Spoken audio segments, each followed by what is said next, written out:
Kamusta mga ate, kuya, beshi? Si Chari po ito mula sa The Sun, Moon, Stars, PH Tarot. Ipapaalam ko lang po na ito po ay isang general read o pangkahalatang pagbabasa at maaring hindi lahat ay magtugma sa inyong sitwasyon. I-check din nyo ang inyong Moon, Rising at Venus sign. Baka doon mas tumugma ang read para sa inyo. At kung ang mensahe ay tama sa inyo, paki-like lang po at mag-subscribe kung hindi pa ninyo ito ginagawa. Okay, mag-umpisa na po tayo. Hello po mga ate, kuya, beshies. Kamusta na po kayo? Andito ulit ako, si Chari, para gumawa ng another reading. And this is for the sign of Aries, Sun, Moon, Rising, and Venus. And of course, welcome po yung mga cross-watchers ni Aries at yung mga bago po nating mga viewers. Bago po ang lahat, binabati ko po kayo ng maligayang 2024 at naging masaya po sana ang pagse-celebrate nyo ng bagong taon. At kung saan man parte kayo ng mundo, pinagdarasal ko po na maging abundant po ang inyong 2024, Aries. Okay, so tignan natin kung ano yung message o mensahe na gusto iparating sa'yo, Aries, para itong 2024, January.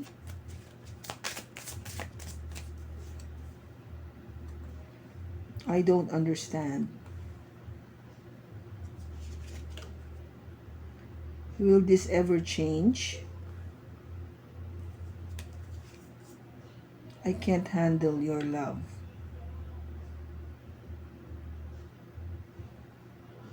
Okay, so ang nakikita ko dito, Aries, is someone na medyo confused o naguguluhan siya. Hindi niya maintindihan kung ano nang mangyayari o ano nangyari. At tinatanong niya kung magkakaroon pa ba ng pagbabago. Kasi dahil hindi niya naiintindihan, syempre, hindi niya kayang ma-handle yung relationship, yung pagmamahalan yung dalawa. Kasi hindi klaro sa kanya no? Ang taong to hinihingi ng clarity, kaliwanagan sa sitwasyon, sa pag-iisip, para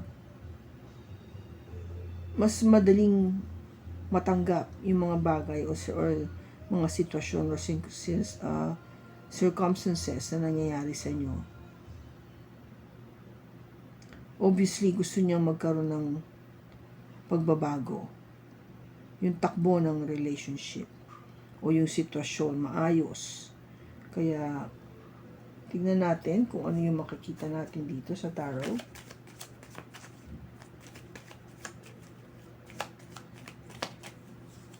We have the Emperor, your card, Temperance, the Page of Wands, the Nine of Swords, and the Three of Cups. Bottom niya, Aries, is the Star. Itong Star is an Aquarius energy. This is something that you have wished for, prayed for, asked God or the universe na ipagkaloob sa iyo, yung pinagdasal o yung pinapangarap. This is something that you've been dreaming about, no? Matagal mong pangarap na ito. This could also mean na baka merong kailangan kang i-heal, no? Gamutin. Baka meron kang pinagdadaanan ng isang heartache na hindi mo pa na-overcome, no? Baka gusto mong finally makalimot at makapag-move forward. Kaya this could also mean that the Star is here na saying na you will heal eventually. Okay? Now, ano ba yung wini-wish mo rito? With the Queen of Cups is about love, no? Na ma-meet mo yung iyong love, which you might be dealing, Aries, with a water sign, Pisces, Cancer, or Scorpio, o meron siyang water sa kanyang chart. Ang gusto mo is maranasan yung tunay na pag-ibig. And with the Wheel of Fortune, dahil alam mong mababago yung takbo ng iyong buhay once na nagkaroon ka na ng o ma-meet mo yung tamang tao para sa iyong relationship o sa iyong pag-ibig. Ang kailangan lang naman kasi is magkaroon ng komunikasyon, maraming back and forth communication, at syempre lakas ng loob, no? Lakas ng loob para ipahiwatig o ipaalam kung ano talaga yung tunay na damdamin dito sa taong mahal na mahal mo, with the Two of Cups. That one person that you have met and have fallen in love with, na alam mong this person is the one for you. Kailangan mo lang ng lakas ng loob para sabihin kung ano yung nararamdaman, dahil alam mo magbabago ang lahat kapag dumating na sa'yo yung love mo at yun ang iyong pinagdarasal. Now, yung first card mo dito, Aries, is this Emperor, which is you. You always been, top of your game. Alam mo kung ano yung gusto mo. Masipag ka, you doing what is right for you and for your family. Kung ba, you have this, Nasa sa'yo, akin na to kung ba parang, I'm that confident that I can do this. This person, you, Aries, is somebody na alam mong seryoso. Pagdating sa relationship, you really take it seriously. Hindi ka nang loloko, hindi ka nang yung tipong nang one night stand lang na binabaliwala mo yung relationship. Of course, yung challenge is to balance everything with the Temperance. This is an energy coming from a Sagittarius. Gusto mo kasing balanse lang. Diba? Yung binabalanse mo yung sarili mo na to make sure na talagang equal yung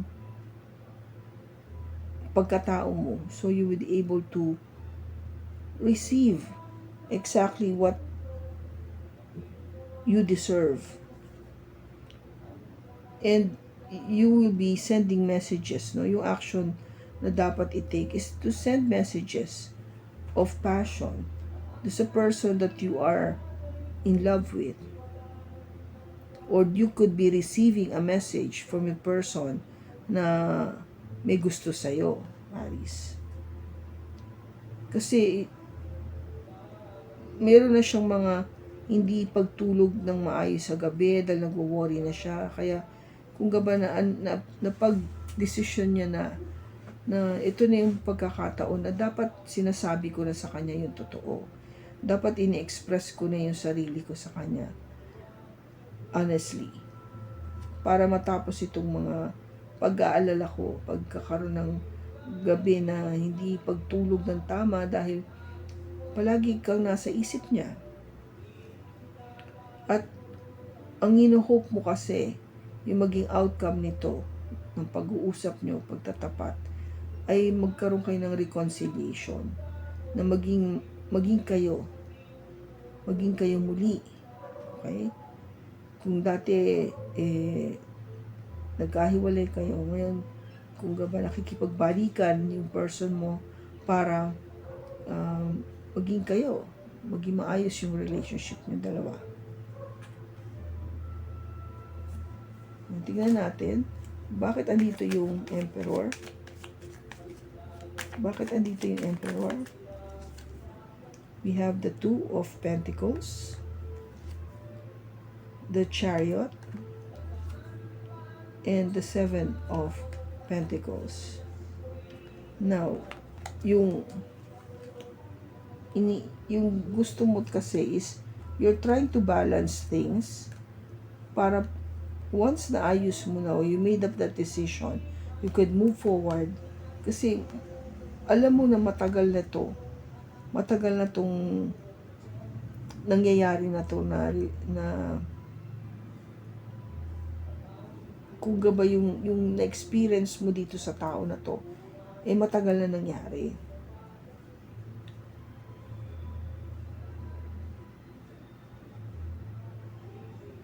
Kaya, this time, once you made up your mind, you want to move forward, no? You want to move forward. Gusto mo na talagang magkaroon ng pagkakataon na ma-develop yung relationship niyo. Bakit andito yung temperance? Bakit andito yung temperance? We have the hangman, the 9 of cups, and the 4 of pentacles.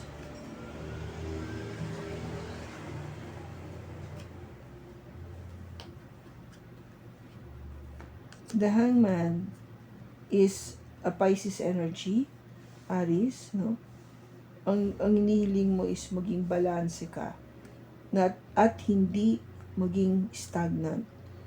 In other words, walang kilos, walang galaw. Ayaw mo yan.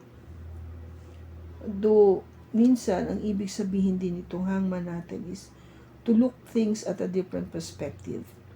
Makita mo kung anong sa ibang perspekto yung nangyayari sa inyong sitwasyon. Because you wanted it to be a wish fulfillment.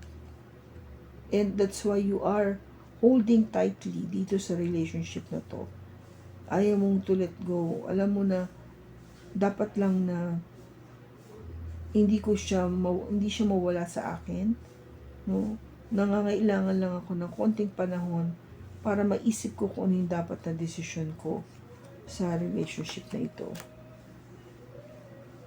Kasi ang nangyayari nga, walang galaw, walang movement, pero siya yung gusto ko siya yung gusto ko talaga. Kaya hindi ko siya ma-let go. Ngayon, bakit andito yung Page of Swords? O Page of Wands, rather. Page of Wands. We have the 8 of Cups. The Page of Swords. And the 10 of Cups.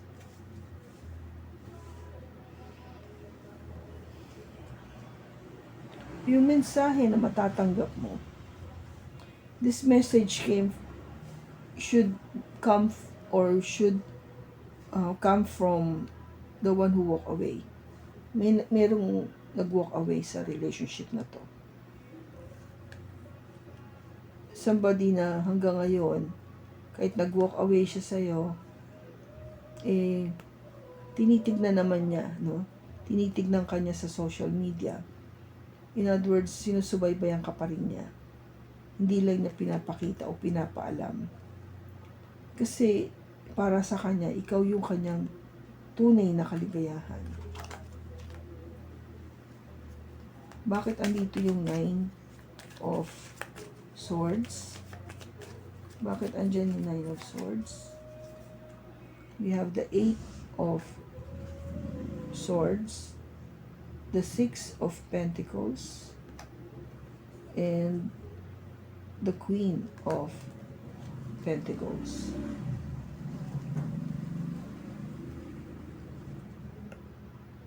Ang dami mo kasing iniisip.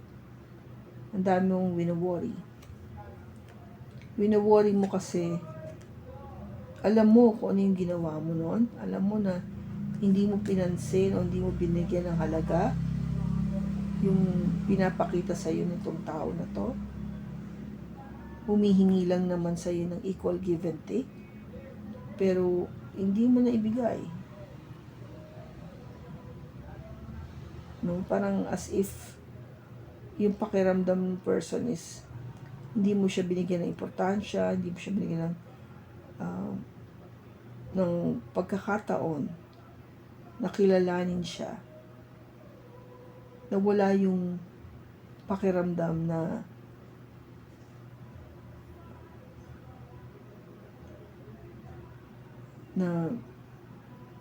honest naman ako sa'yo, may pagmamahal talaga ako sa'yo, ba't hindi mo muna ako kilalanin? Na gusto ko lang naman patas na pagmamahalan with you. Somebody na talagang You might be dealing with an earth sign, Taurus, Virgo, Capricorn, or meron siya nito sa kanyang chart, that you wanted this person na maging level-headed, bibigyan ka ng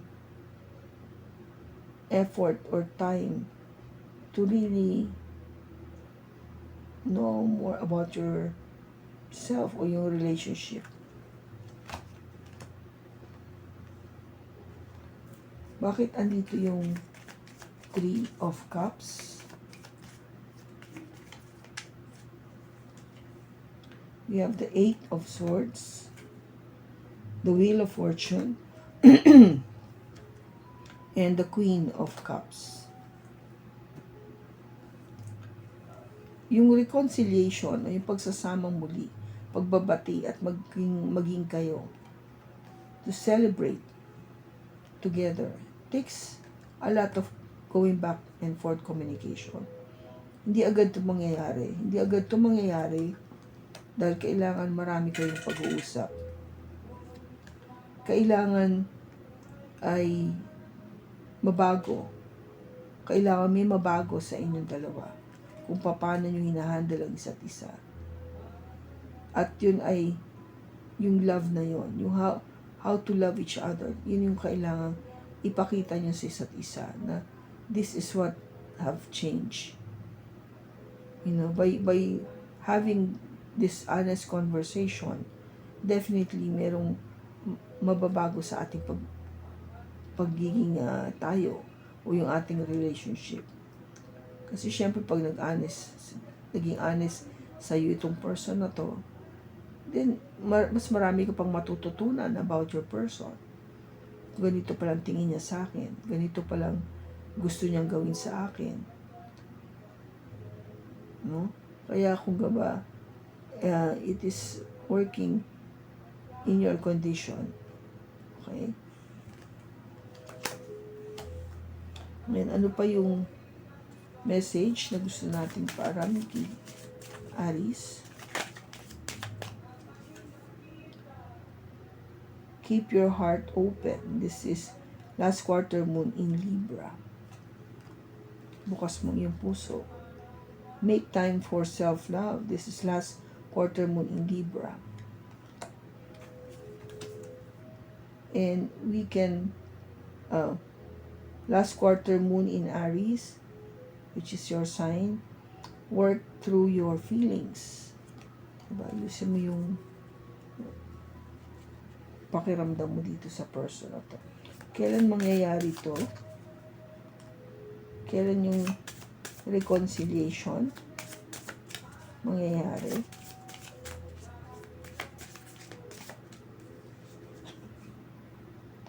Around May.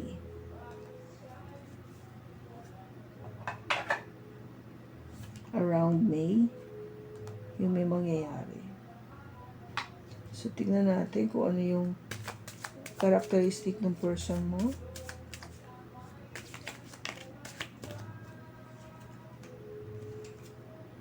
Diretso ang buhok.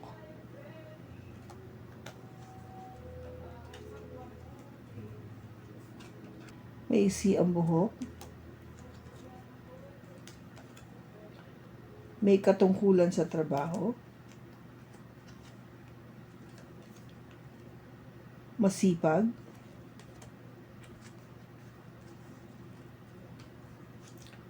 Mahilig sa music.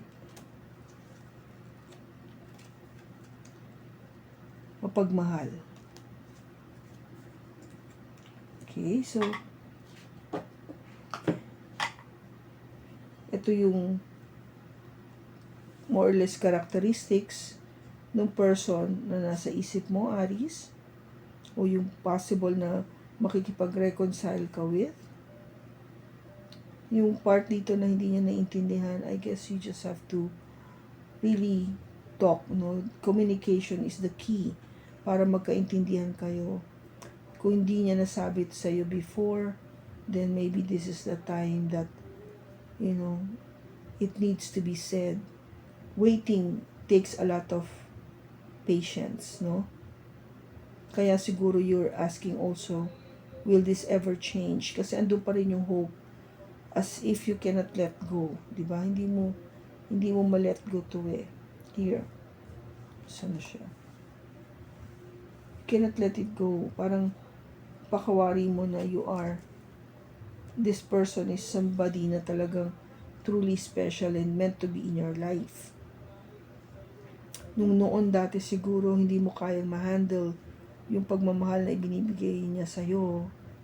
But I think after the communicating or letting this person know na exactly kung ano naramdaman mo, everything will change. Diba? Nakita naman natin dito yung let me check. Andito yung pagbabago. Yeah. Ang Wheel of Fortune will change. Mababago yung love life mo. Okay, Aries? So, I hope na nakatulong ito sa'yo. Maraming salamat sa pagsama mo sa akin sa pagbasa na ito. Sa susunod po muli, ingat ka and God bless.